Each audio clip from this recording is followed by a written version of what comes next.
சொல்லுங்க, எல்லாம் கணித்து சொல்லுங்க. யாருடைய சித்தத்தின்படி இங்க வந்தீங்க அதை சொல்லுங்க. அது இன்னைக்கு நேற்று நடந்த சம்பவமா, என்னைக்கு நடந்த சம்பவம்?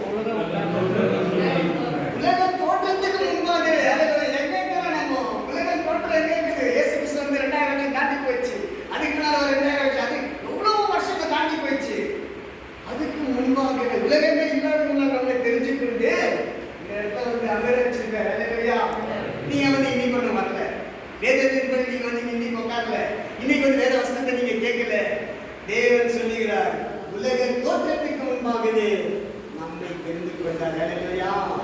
அவ்வளோ ஒரு அற்புதமான ஒரு காரியம் பாருங்க. யாருன்னா போய் சொன்னா நம்புவாங்களா? உலக தோற்றத்துக்கு முன்பாகவே தெரிஞ்சுங்க நம்புவாங்களா? யாரா சொன்னா நம்புவாங்களா? ஆனா நாம விசுவாசிக்கிறோம். ஹல்லேலூயா. முரட்டாட்டவனோ, திருடர்களோ, கொள்ளையடிக்கிறவனோ, கொலை செய்கிறவனோ, இப்படிப்பட்டவன தேவன் வேதத்தை எடுத்துக்கொண்டு ஓடும்படி செய்கிறாருன்னா அது யாருடைய சித்தம்? அது யாருடைய சித்தம்? அது அவன் முன்குறிக்கப்பட்ட சில இந்த நேரத்துக்கு நான் கூப்பிடுவான்னு சொல்லிட்டேன் இல்லையா? யோனாவின் புஸ்தகத்தை படிச்சு பாருங்க.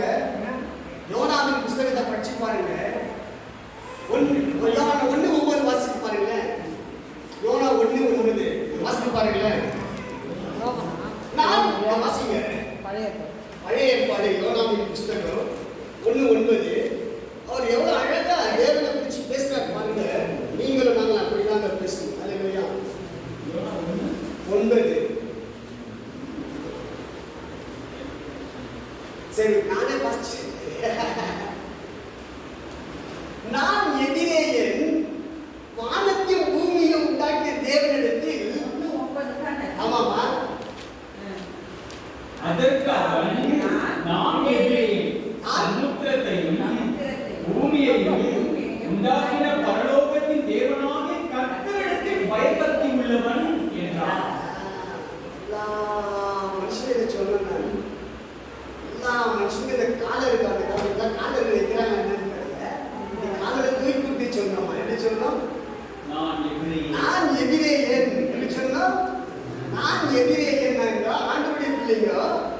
நான் எதிரேயன் சும்மா பிள்ளை இல்ல, வானத்தையும் பூமியையும் உண்டாக்கின பரலோகத்தின் தேவனாகிய கர்த்தர். இதுதான் விஷயம்.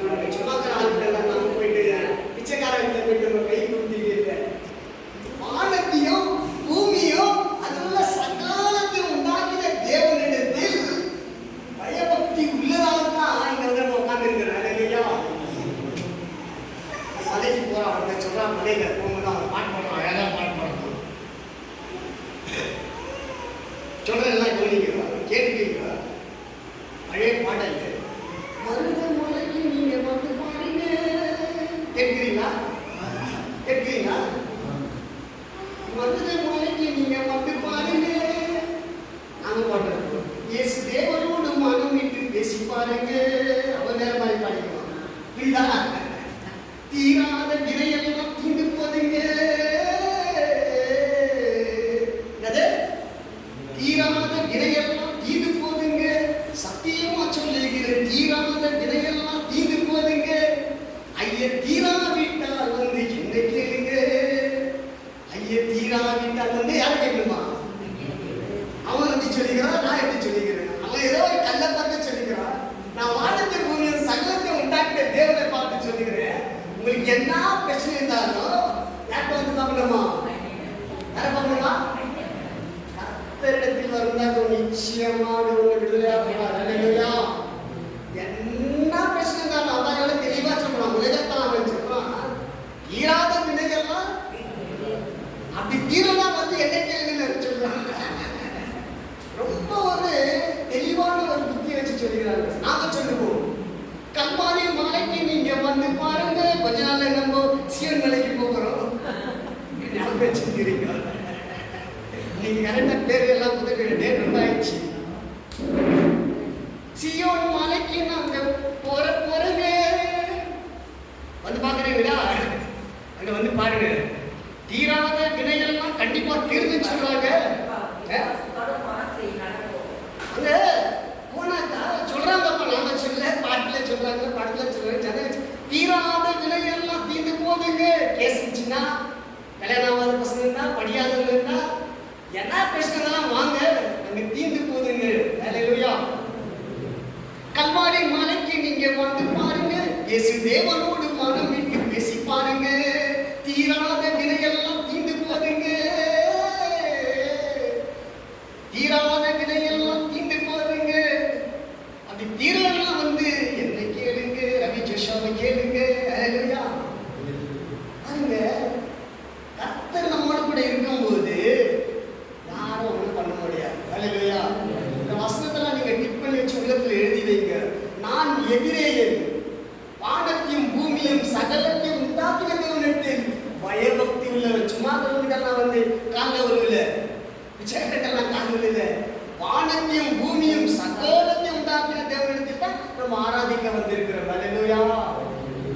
ஹalleluya. ஹalleluya. அப்போ ஆராதிக்க வந்துக்கிறோம்னா நம்ம இன்னைக்கு தான் வந்துக்கிறோம் நீங்க நினைக்கிறீங்க, புதுசா வந்துக்கிறோம் நீங்க நினைக்கிறோம். ஆனா வேதம் சொல்லுகிறது, வானத்தின் பூமியை உண்டாவதற்கு முன்பாகவே நம்மை முன்குறித்து அழைத்திருக்கிறார். ஹalleluya. அழைக்கப்படாமல் யாரும் வர முடியாது. ஹalleluya. எவர்களை முன்குறித்தாரோ அவரை அழைக்கிறார். முன்குறிச்சு அழைக்கிறாரு, நம்மளை அழைச்சு வச்சிருக்கிறாரு. யாரை அழைத்தாரோ அவர்களை பரிசுத்தப்படுத்தியிருக்கிறார், நீதிமானாக்கிறார். யாரை நீதிமானாக்கிறாரோ அவங்களை மகிமைப்படுத்தியிருக்கிறார். ஹalleluya. இது அவருடைய திட்டம். அவருக்காக நாம ஓடும்போது அவர் நம்மை தாங்குகிறார். ஹalleluya. இப்ப நீங்க நல்லா புரிஞ்சிருக்க ஒரு வசனம். நல்லா நீங்க இன்னைக்கு வரல சபைக்கு, எப்போ வந்தீங்க சபைக்கு? நல்லா புரிஞ்சுக்கிறீங்கம்மா நீங்க. உலக தோற்றத்துக்கு முன்னால வந்துக்கிறோம் இந்த சபைக்கு. இந்த பூமி கீழே இருக்கிற பூமி வேணும்னா சச்சா இருக்காது. அந்த மண்ணு யாருது? எத்தனை பரிசுத்தமான நடந்து போய்க்கலாம் அந்த மண்ணில. ஹalleluya. நடந்து போய்க்காம போய்க்கலாம்டா. எத்தனை பரிசுத்தமான முழங்கால் பண்ணிட்டு ஜெபம் பண்ணிருக்கலாம். ஹalleluya. இன்னைக்கு நாம இந்த இடத்துல நின்று ஆண்டவரை ஆராதிக்கிறோம். ஹalleluya. இது தேவனுடைய ஆதித்யமானம். ஐயா போய் நினைச்சுக்க முடியாது, நான் உங்க சர்ச்சை கட்டுறேன், இது ஆண்டவர் ஆராதிக்கணும் அவர் நினைச்சுக்க முடியாது. தேவனுடைய அனாதி தீர்மானம் முன்குறிக்கப்பட்டது. அதை இவர் மூலமாக அதை நிறைவேற்றுகிறார். ஹalleluya. இதுதான் சம்பவம், இதுதான் நடக்கிறது. ஹalleluya. எல்லா காரியத்திலும் தேவன் நம்மை முன்குறித்து அழைத்து வருகிற தேவன். ஹalleluya. ஐயா பிரியமானவர்களே, என்னுடைய வார்த்தை நான் சொல்லிக் கொள்கிறேன், நேரம் கடந்து போகிறது. தேவன் நம்மை இன்றைக்கு அழைக்கவில்லை. அவர் வானத்தையும் பூமியும் சகலத்தையும் உண்டாக்குவதற்கு முன்பாகவே நம்மை அழைத்திருக்கிறார். ஹalleluya. புரிஞ்சுச்சிங்களா? ஏதாவது மிஸ்டேக் இருக்குங்களா? எப்போ அழைச்சாருங்க? நெக்ஸ்ட் ஒரு பிரைஸ் கொடுக்கலாம் சொன்னேன். நான் கரெக்டாக சொன்னேன் தெரியும். ஹalleluya. தாய்க்காரன் உருவாக்கு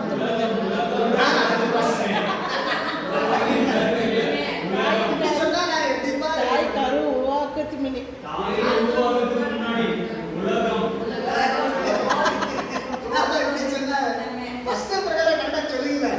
தோற்றத்துக்கு முன்னே கர்த்தர் தெரிந்து கொண்டார். ஹalleluya.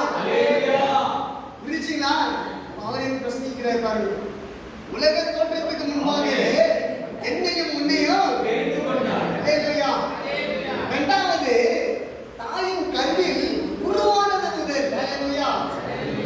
சொன்னலையா தாய்க்கு ஜெபம் பண்ணுவது, என் பொண்ணு கூட நேற்று ஜெபம் பண்ணாங்க, கண்ணீர் ஜெபம் பண்ணாங்க, குழந்தை துள்ளிச்சு. நானும் ஒரு வேலை ஹாஸ்பிட்டல் இருந்துக்கணும், எங்க இருந்துக்கணும், யாரும் எனக்கு ஜெபம் பண்ணிக்கணும், இல்லைன்னா நான் வந்து நிற்க முடியாது. ஹalleluya. ஏன்னா அப்போ கர்த்தரை தெரிந்து கொண்டாங்க. ஹalleluya. நான் ஒரு பக்கம் இந்து இந்து வெறியன் நினைச்சிருக்கேன். சிஸ்டர்லாம் இந்து வெறியன்னு நம்மளாம் இந்துக்காரங்க. ஒரு ஆண்டவரை அறியாதும் இல்லை, எப்படி தெரிஞ்சு கொண்டு போனாலும் எப்படி நிற்க வைக்கிறார் பாருங்க. தாயின் கருவில் உருவான முதல் சில சிஸ்டர் வருவாங்க வீட்டுக்கு, மிஸ்டரிஸாக வருவாங்க, அவங்க பக்கம் இந்துவாக இருப்பாங்க. அவங்க போய்ட்டு ஒரு ஜெபம் பண்ணிட்டு வந்திருப்போம். அந்த ஜெபம் ஆயிருக்கும் ஆண்டவர் அனுப்பியிருப்பார் அந்த குழந்தைக்கு. அது நிச்சயப்பட்டாச்சு. ஏன் ஜெபம் பண்ணியாச்சு? இது ஏன் குழந்தை எப்படி பேசுறாரு? உரிமையாக பேசுறாரு. எப்படி அப்பா எப்படி பேசுறாரு? அப்பா எப்படி பேசுறாரு? பொறுமையா பேசுறோம். ஒரு வண்டி கூட ஒருத்தர் கிளாஸ்ல நிற்க கவர்னாங்கிறாரு, இந்த வண்டி நிற்காது தூரமா நிற்க. ஏன் சொல்றாரு? அவரோட அவர் உரிமையா சொல்றாரு. நம்ம கூட கேள்வி கேட்டு கேள்வி கேட்க முடியுமா? கேள்வி கேட்க முடியுமா? கேள்வி பையன் வந்து எப்படி இருக்கணும் அப்படின்னு சொல்லக்கூடாது. ஜெபம் பண்ணிட்டாங்கப்பா, இது எனக்கு ஒப்பு கொடுக்குறாங்க, டச் பண்ணாங்க, இன்னைக்கு நாளைக்கு அவர் தாய் எவ்வளவு minute-ஆ? உருவானது முதல் உலகத்தோடு Free hour-ஆ? முன்பாகவே இரண்டாவது உருவானது முதல் நம்மை தெரிந்து கொண்டார். அல்லேலூயா. எதுக்காக தெரிந்து கொண்டாரு? நீதிமானா இருந்தா தான் பரலோகத்துல நமக்கு ஒரு இடம் கிடைக்கும். நீதிமானா இருந்தா தான் பரலோகத்துல ஒரு இடம் கிடைக்கும்.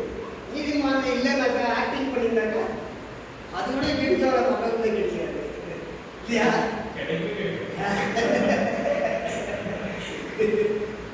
பிரியமானவர்களே, அழைக்கிறது நம்ம நீதிமான ஆக்கள் தான் பண்ணவே வச்சுக்கிறார். இருக்கிறத ஆராதனை செய்யணும், இருக்கிறத வச்சுக்கணும். தேவனே தான் நம்மோட கூட இருக்கிறார். அல்லேலூயா. அவர் நாட்டே நம்மோட பேசுகிறார். அல்லேலூயா. அப்போ தாயின் கருவில் உருவானது முதல் இரண்டாவது ஸ்டெப்ல நான்கு. நீங்க வந்து பரம்பர கிறிஸ்துவா இருந்தீங்கன்னாக்கா அது வராது. தாயின் கருவு வராது. வருமா? வராது. ஏற்கனவே சாப்பிட அந்த அப்படியே தலைமுறையா வந்து ஒரு ரோமன் கேத்தலிக்கா இருக்கட்டும், ஒரு சிஎஸ்ஐ இருக்கட்டும், ஒரு பெந்தேகோஸ்தல் யாரோ இருக்கட்டும், அது வராது இங்க. ஆனா புதுசா நான் வரவர் சபைக்கு நான் இந்து. அப்ப எங்க அம்மாவுக்கு வந்து யாரோ ஜவாப் பண்ணிக்கிறாங்க. அவன் வசனம் எதுக்கு சொல்லி கொடுத்துச்சு? என் தாயில் உருவானது முதல். பாருங்க, அப்ப உருவானது உருவாய்க்கலாங்க. அங்கிருந்து அவனை பாதுகாத்துன்னு வரேன். அல்லேலூயா. சரி, என்னுடைய சாட்சியை சிம்பிளா சொல்லி முடிச்சிருக்கோம். டைம் இருக்குது, ஒரு 10 நிமிஷம் முடிச்சிருக்கோம். 11:50 12 முடிச்சிடலாமையா? 5 நிமிஷம் முன்னாடி 11:50 முடிச்சிருக்கோம். 10 மினிட்ஸ் ஒரு சாட்சி சொல்லி நல்லா கவனிங்க. இதெல்லாம் உங்களுக்கு லைஃப்பில் கிடைக்காத ஒரு சாட்சி. பிரதர் கூட சொல்லுவார், எங்கள் சாட்சி ரொம்ப நல்ல சாட்சி. யூடியூப்ல இருக்குது, கொஞ்சம் பேருக்கு நிறைய பார்க்க முடியாது. உங்களுக்கு இப்போ டைம் இருக்குது, ஒரு நிமிஷம் சொல்லுங்கள். அல்லேலூயா. என்ன வேணும்? என் சாட்சி கொஞ்சம் பேர் தெரியுமா சொல்லிக்கிறேன். அம்மா தெரியுங்களா சாட்சி? சொல்லலாம். இந்த வசனமும் நானும் அல்லது வேதமும் நானும். அல்லேலூயா. எனக்கும் வேதத்துக்கும் என்ன ஒரு நெருக்கம் இருக்குது, அதான் சாட்சியா வந்து நான் பகிர்ந்து கொள்றேன். எனக்கு கொடுத்துட்டு மறுபடியும் சிம்பிளா கொடுங்க, புரிஞ்சுக்குவீங்க. அல்லேலூயா. எங்க அம்மா வந்து கர்ப்பமா இருக்கிறாங்க. அந்த காலத்துலலாம் வந்து டாக்டர்ஸுங்க வந்து இருக்க மாட்டாங்க, ஹாஸ்பிட்டல்ஸ் இருக்காது, வீட்டில் தான் பிரசவம் பார்ப்பாங்க. வீட்டில் பார்க்கும்போது வறுமையான ஒரு காரியம். ஆனால் வேலைக்கு போவாங்க, அப்பா வேலைக்கு போவாங்க, கல்வி வேலை, இந்த பையன் வேலை, இந்த மாதிரி செய்யணும். ஆனால் நான் வந்து பெங்களூரில் தான் போனேன். அப்போ வந்து அந்த ஏரியாவில் இம்ப்ரூவ் இருக்காது, ஹாஸ்பிட்டல் இருக்காது, ப்ரெக்னெண்ட்டாக இருக்கிறாங்க. எங்கள் அம்மா பிறக்கிற சமயத்தில் யாருமே இல்லை. அந்த நேரத்தில் பக்கத்து வீடுங்களாம் கொஞ்சம் தூரமாக தான் இருக்கும் வீடு. அந்த நேரத்தில் எங்கள் அம்மாவுக்கு பிரசவ வலி ஏற்பட்ட பிறகு நான் பிறக்க வேண்டிய சூழ்நிலை இருந்தது. அப்போது அவங்களுக்கு மயக்கமாக வந்து தான் நான் பிறந்து கீழே விழுந்திருக்கிறேன். கீழே விழுந்திருக்கும் போது அப்போது யாரோ ஒருத்தர் அந்த பக்கமாக வந்திருக்கிறாங்க. வரும்போது ஒரு பயங்கரமான ஒரு நாய், அந்த வாசனைக்கு ரத்த வாசனைக்கு தொப்புளில் அறுக்கப்படல ரத்த வாசனைக்கு அந்த நாய் வந்து அந்த கப்பா வந்துருக்குது. அந்த குழந்தைய அந்த அம்மா என்ன பண்ணிக்கிறாங்க, அடிச்சு விரட்டிக்கிறாங்க. அந்த நாயை அடிச்சு விரட்டிட்டு இருக்கிறாங்க. அப்புறமா அந்த எங்கள் அம்மாவுக்கு ஞானம் இருந்து அப்புறமா அந்த குழந்தைக்கு அப்புறமா தொப்புள் கட் பண்ணி அப்புறமா சில காரியங்கள் நிறைய செய்யணும். அல்லேலூயா. இதை வந்து நீங்கள் எசேக்கியேல் 16 4 பார்த்தீங்கன்னா, நான் வேதத்தை அறியாத இருந்த நாளில் வேதத்தை வாசிக்கும் போது பச்சையே வர வேதத்தை ஒரு நாள் குறிப்பிட்ட நாள் வந்த பிறகு அந்த வேதத்திட்ட வரும்போது என்னையே படிக்க ஆரம்பிச்சிட்டு. அல்லேலூயா.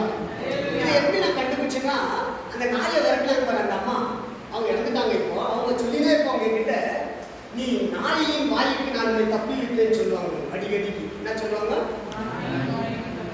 நான் தப்பிச்சுன்னு என்கிட்ட சொல்லினே வருவாங்க. ஏன்னா நாலேஜ் எனக்கு வரணும்னு இருக்காது, ஒரு மாதிரி அசிங்கமாக கூட இருக்காது. கேட்டுட்டு இருக்கேன் வேதம் தெளிவாக சொல்லுது பாருங்களேன். படிக்கும்போது எனக்கு என்ன குறித்து எப்படி எழுதியிருக்காங்க. எசேக்கியேல் 16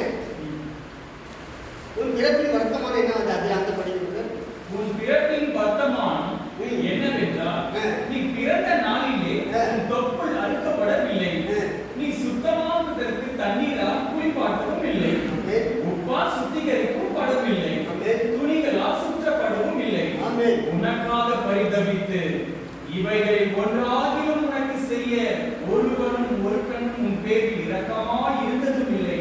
நீ பிறந்த